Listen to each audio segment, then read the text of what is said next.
Nahimo ng labayanan sa mga basura nga makolekta sa Department of Public Services ang Pond A sa South Reclamation Area. Apan kagamhanan sa dakbayan sa Sugbo mitataw nga limitado lang ang paggamit niini. Aniya ang report. Bisan sa adlawng Domingo, sunod-sunod ang pagsulod sa mga garbage truck sa nagkadiang mga barangay sa Cebu City sa Pond A sa South Road Properties.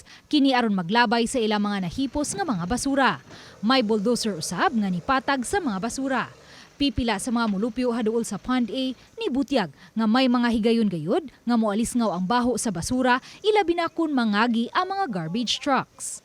Dira man to sa una niya, kundi gani diri sa gawas. Nya baho kaayo kanang mukaon mi kay baho kayong basura ana. Ang baho moabot bisan niadtong mga nanagpuyo sa third floor ni ining usa ka condominium. Dito dapit sa may CDM, inig mag-agi pod mi diri sa SRP bypass baho gid siya ma'am. Kay masimutan man namo nga inig mag-agi mi. Nya dito pod gatambay ang ang Pinoy Basurero truck. Katura pod siya ma'am. Pero karon wala naman pod siya ma'am.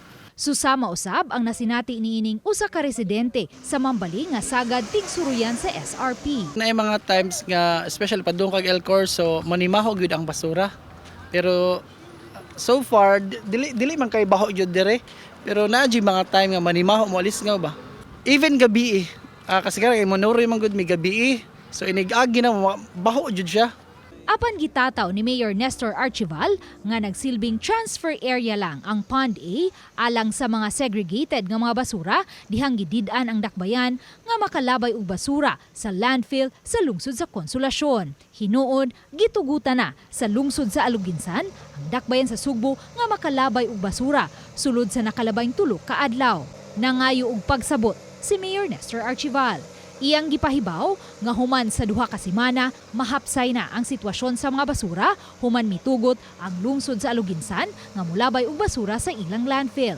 Samtang naglaom ang mayor nga maproseso og dali ug maaprubahan ang gitinguha nga luna sa prime waste sa Barangay Binalew aron mobalik na sa duol ang labayanan sa basura. Nasayran nga mogasto og dako ang dakbayan sa Sugbo kada adlaw tungod sa kalayo sa Aluginsan nga labayanan sa basura sa Cebu City. I hope na makasabot ang atong mga kanang constituents nga kanang area is actually a transfer station. So hopefully kung ma-institutionalize na nato ang pagkuha sa garbage, siguro within 2 weeks malimpyo na nato.